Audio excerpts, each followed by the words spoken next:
Good afternoon and welcome to episode 8 of the Tiger Den. Is it really? Episode 8 already. You believe that? We've been on a hiatus for like a month. I know. We've been It's gone crazy. for a long time. Caleb's so busy, he's got all these things to take care of. We're not going to go into any details about that. No. It's too much scandalous stuff. The scandals of the library online. We've got a lot to cover today. First of all, we're going to talk about girls basketball. Yep. Their season sadly ended last Saturday in Wadena. Last Saturday. Yep. They did have a couple of good upsets. I think they had a season where they did better than they wanted to at some points, and then they didn't play as well as they wanted to at other points. And I think if you talk to Coach Schwegel, he said they'd learn a lot. They had a very unique team this year. Mm-hmm. The biggest thing was that they beat teams with their speed. Yeah. It seemed to be that they beat teams with their speed, and when it came down to it, when they played in that semifinal game against BBE was the first team that I had seen all year that could really match their speed. Yeah. And, there was times during the year where they would, lose games because of free throws or not being able to shoot or stuff like that, which is going to happen. Mm-hmm. But this was the first team that I saw that could really actually outrun our girls. And it showed because that was how we beat Walker back about a month ago, and Walker ended up losing to BBE pretty handily. It was 76-58. So not really all that great for them. So, comments about the season? Yeah, I think that the Pine River Bacchus girls team saw opportunities, and I think they were undersized this year more than last year, and so that's what happened. Speed and also size mattered against BBE. But coming into that game, I think they kind of knew that, and they would have had to play super, super well. But they did play super, super well for the first half, and then it started to kind of peter out. And I think it's good. A big thing that it was a good season, mm-hmm. and they learned a lot, and they had a good time, and congratulations to graduating seniors. Mm-hmm.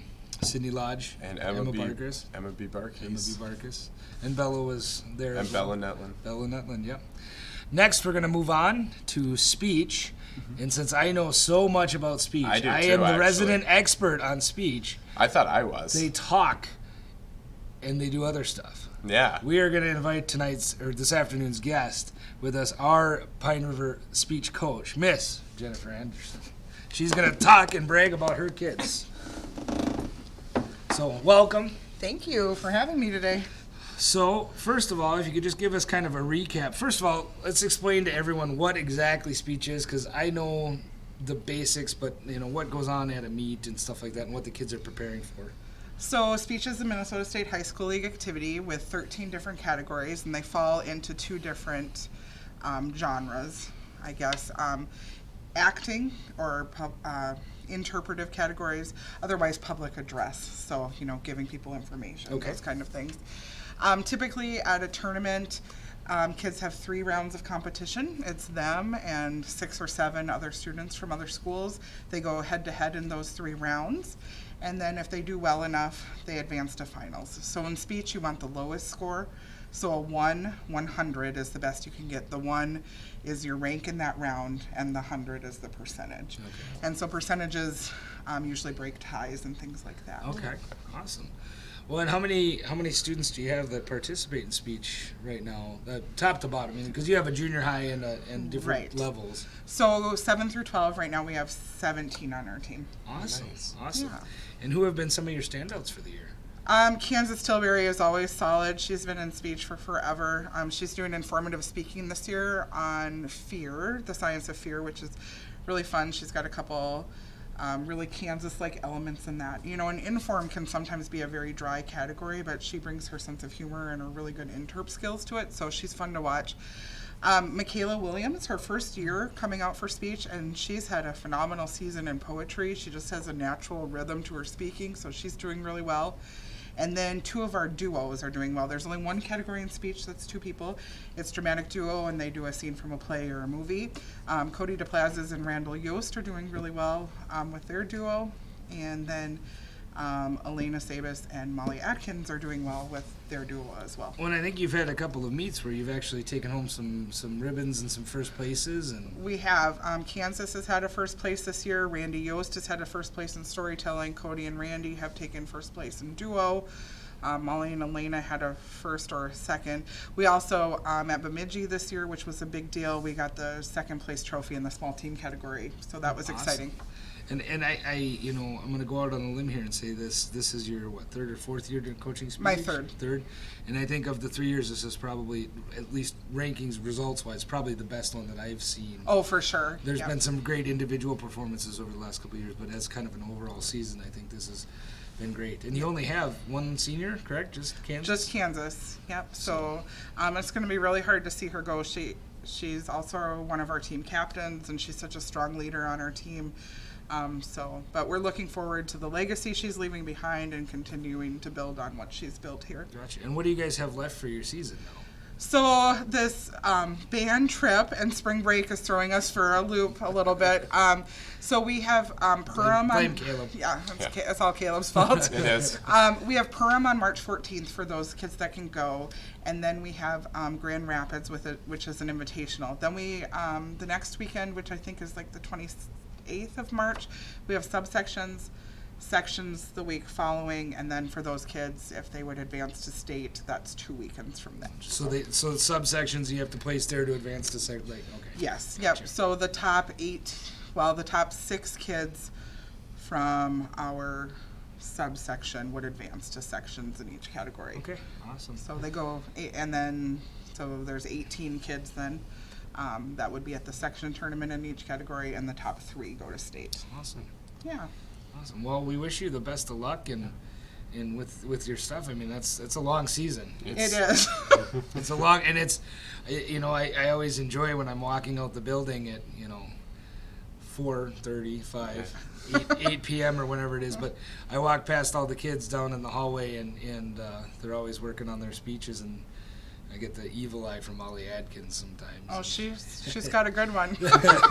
No, and it's so funny, but that's what speech kids do. We talk to walls. Like I was in speech 6th through 11th grade and loved it. So it's been a real pleasure to coach this group of students and just see their growth. I mean, I just always want them to, have a really good, strong season and for their skills to improve on an individual level. And the team stuff that's coming with it this year is just icing on the cake. Awesome. And I will say Jennifer is one of those people, she's, the complete opposite of me. She never has anything going on. She's never busy. She's never involved with anything. And I mean that with complete sarcasm, because you're always involved in 97 billion different things between community plays and plays here at the school and speech and all this other stuff. And so thank you for all you do. Oh, yes. I have my second night of Princess and the Pea auditions tonight. Ooh, so I will not be there. No. But I'm going to do a plug for that since people are May 1st, 2nd, and 3rd. It's going to be adults and kids in the cast. So we're excited to present that. And that's right here in the high school gym? That'll be right here. Yeah. Awesome. May 1st through 3rd, and we'll make sure to mention that as we go forward here once we get into our spring sports season. So. Awesome, and I'll send you the cast list because a lot of students will be on that. Awesome. I'm going to go back to speech practice. Have fun. Watch Yeah, my well, kids. they're out of practice today. So Thanks for having me. Thank you. Alrighty, let's scoot back over here, get a little center. So next up on the docket, I just gotta say that's a lot of fun. I love that we have so many things that are having successes around. Yeah. I'm gonna talk just very briefly about my kids and brag for a minute, and then I'm gonna have you talk about boys basketball. Okay, right? I would love to. Well, you're kind of involved. You can go boys basketball and knowledgeable. Yeah, I'm a knowledgebler. Last week, we had a very busy week. We had our concert, which I thought was fantastic. And I want to publicly thank Melanie Lindquist for soloing with us on Stars and Stripes Forever, sharing her piccolo talents. And I had to laugh. I was with some friends of mine that on Wednesday night that week, and I was playing them the song, and they said, "Oh, that's a really great recording of that song. Who's playing it?" And I'm like, "Well, that's the Pine River Band." And they're like, "No way." Oh. And it was really cool. We had our state contest for large group band last Wednesday. It didn't go as well as we had hoped. But what was really awesome to me, I was really proud of the kids because they played well. They handled themselves well with great posture, great poise on stage. And so for those of you that don't know, we get rated in music on a scale of 0 to 40. And from 35 to 40 is what's called a superior rating. 28 to 34 is an excellent rating. and below that is good, and then fair, and then poor. Yeah. And so our goal, of course, every year is to get a superior rating. And because we have freshmen in the group, we're always in that 33 to 36 range, Yeah. just because they're not as mature of musicians.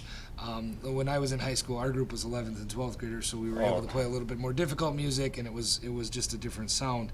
And that's not an excuse. I mean, we've gone and gotten superior ratings, and when we walked off stage this time, I kind of knew when I talked to a couple of my kids, and I said, "What'd you guys think?" And they said, "Probably a high excellent." And I said, "I would agree." Our first piece was very, very awesome, very beautiful. A little bit of tuning issues, and the judges are pretty tough in critiquing this stuff. And our second piece, anyone who listened to it from the audience wouldn't have known this, but the judges, of course, have the music right in front of them.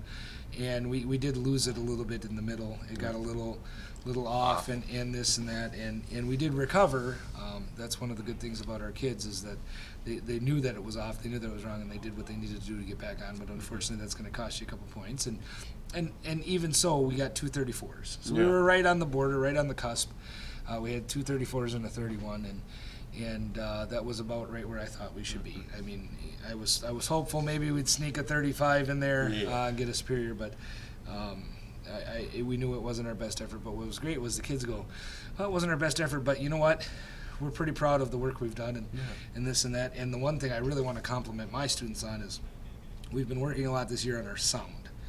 Because we always talk about we have a concert band sound and we have a pep band sound. Yeah. Of course, anybody who's been to a game knows that the pep band sound is loud in your face, brash, edgy. In concert, we want this nice, warm, dark sound, and trying to have both of those sounds and differentiate between them was very difficult.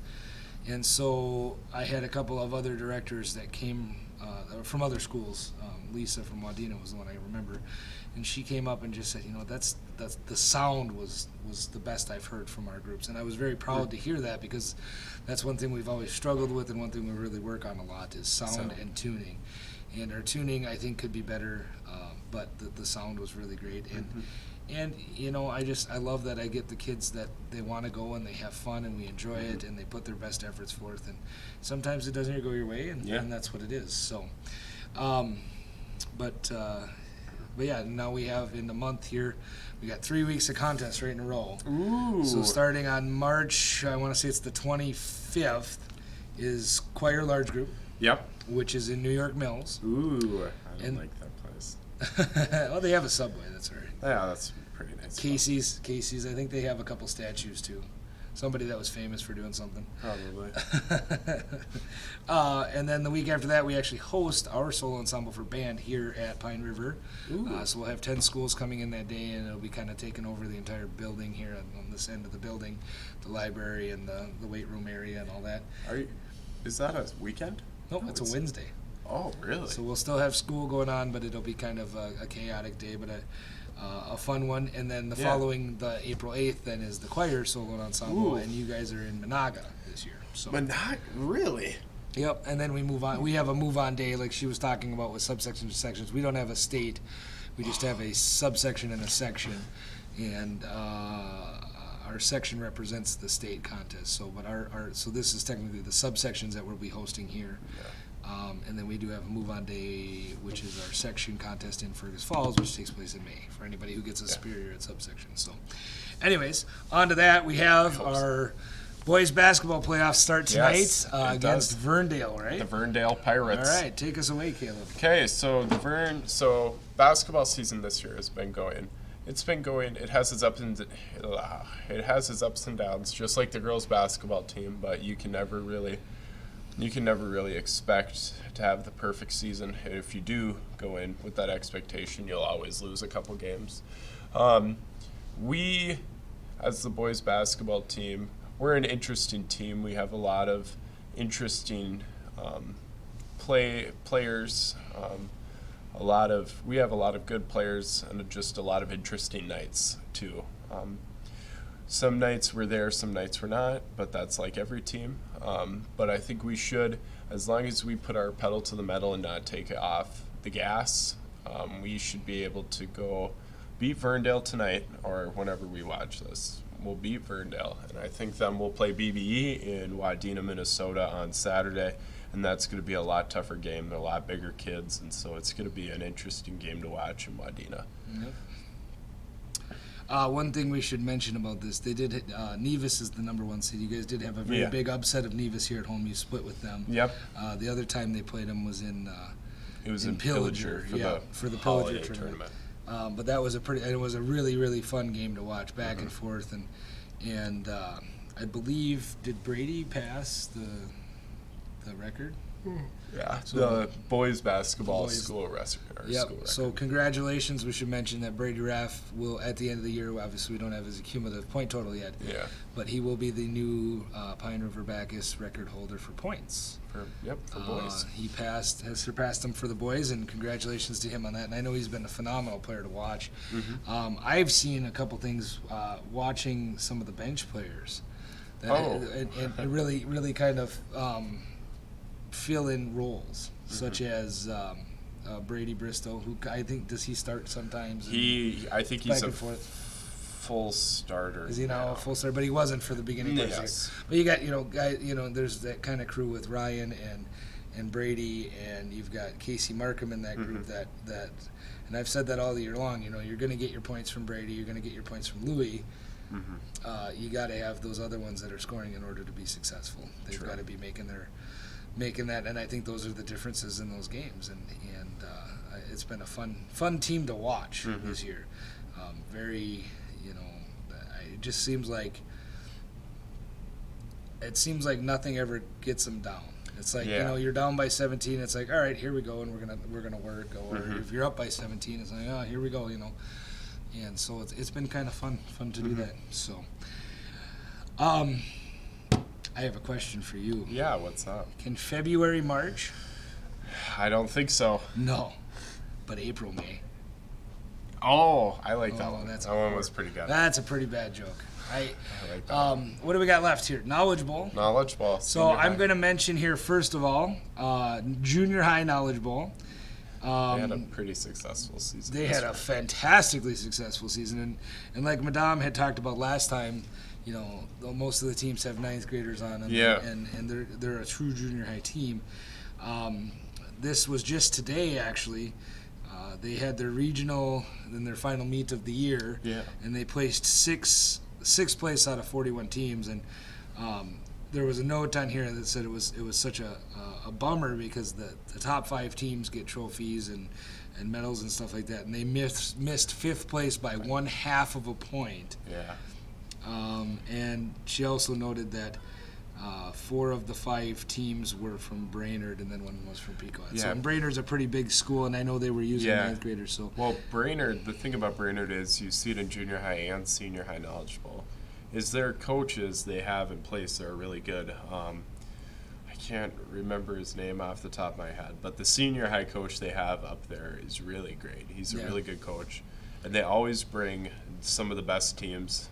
And we can always complain about Brainerd always bringing them, but we need teams like Brainerd to represent us in state and stuff like that. What, and I'm not to compare this.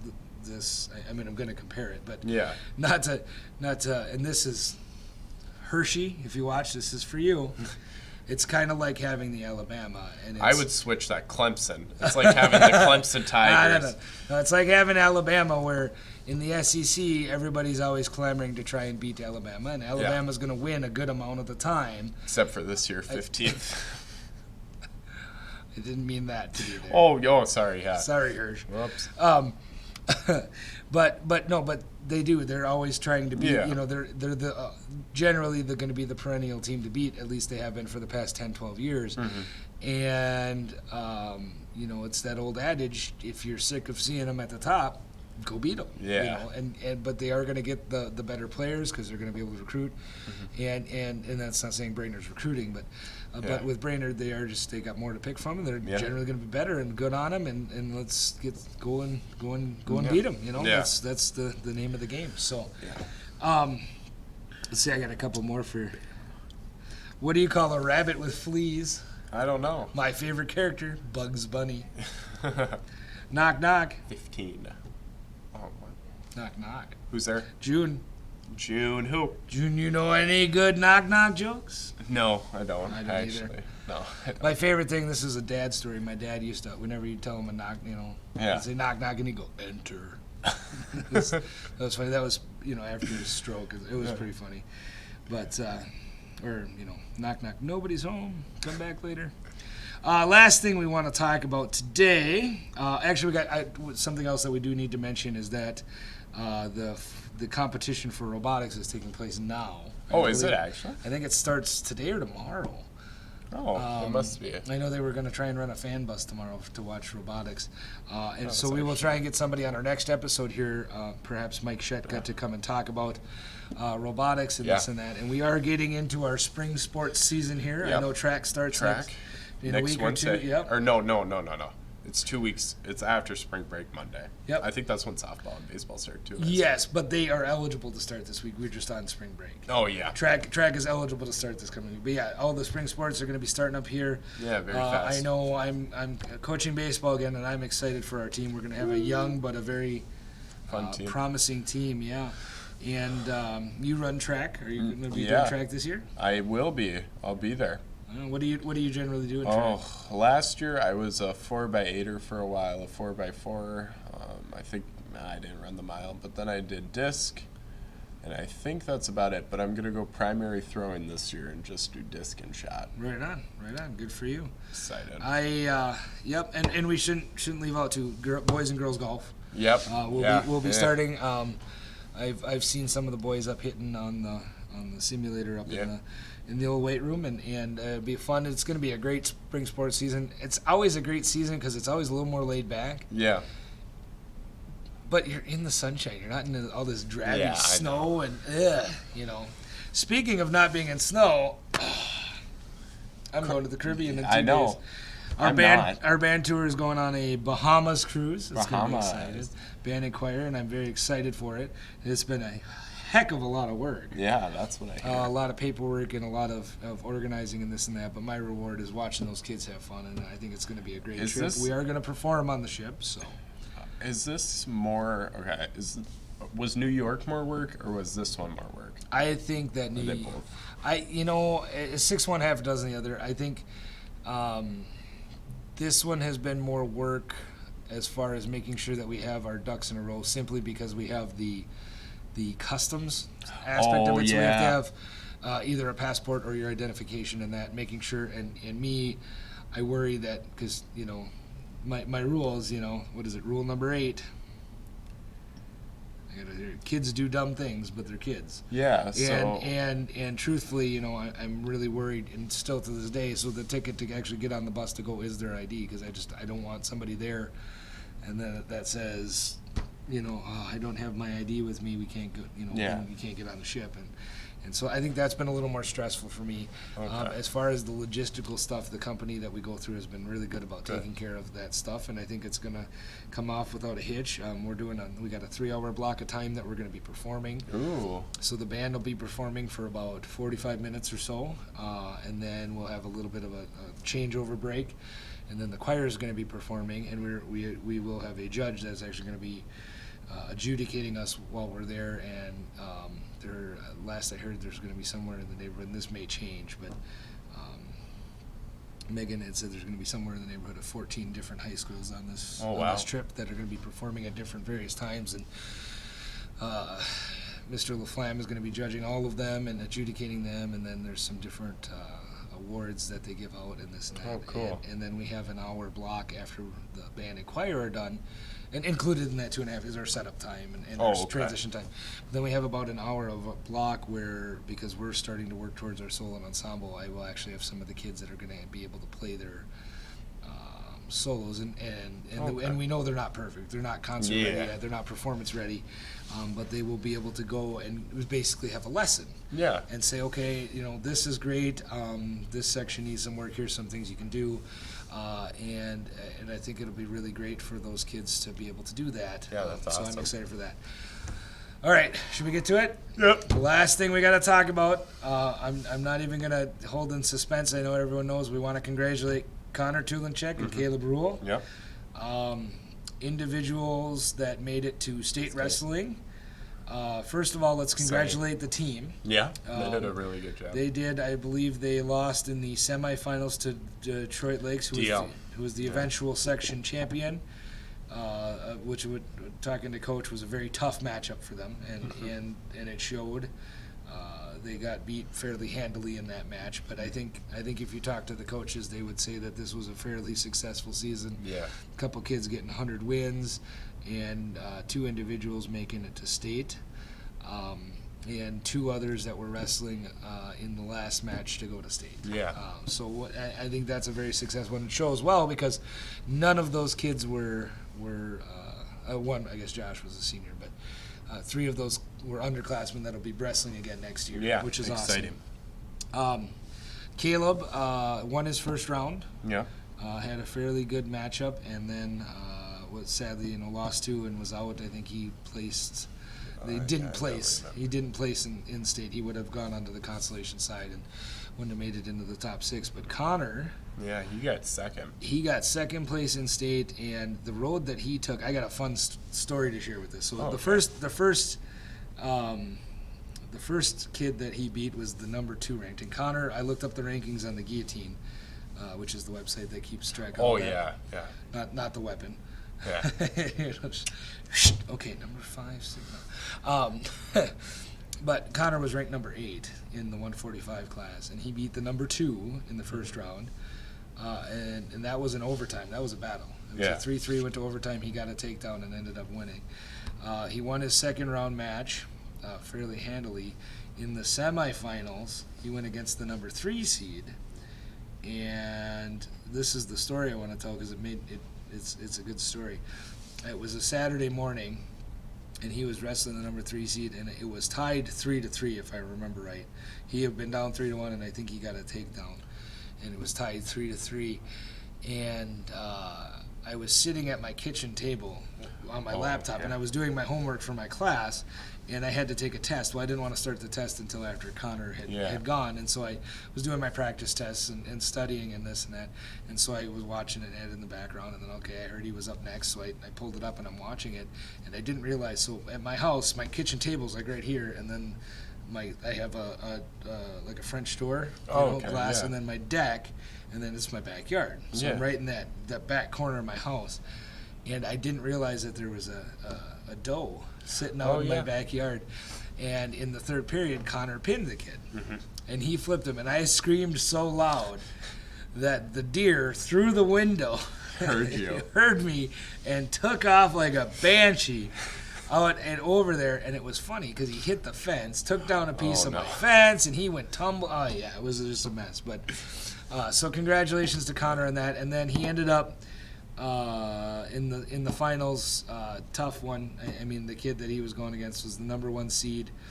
I think he was actually the number 1 in 138 and wrestled up, and then the one that was the number 1 in the 145 wrestled down in 138.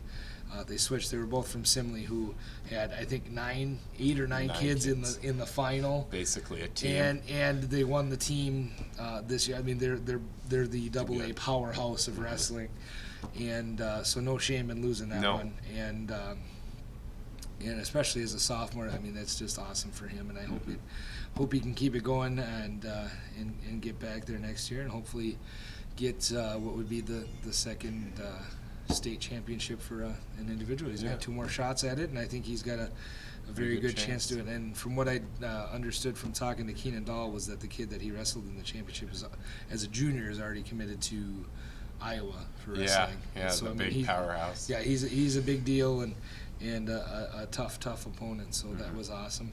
I will say my favorite part about the whole thing was seeing Mr. Frankie in that beautiful white shirt and blue tie. That was my favorite. Walked right in front of the camera. It was just like, I'm Frankie. I'm awesome. You know it. I got a beard.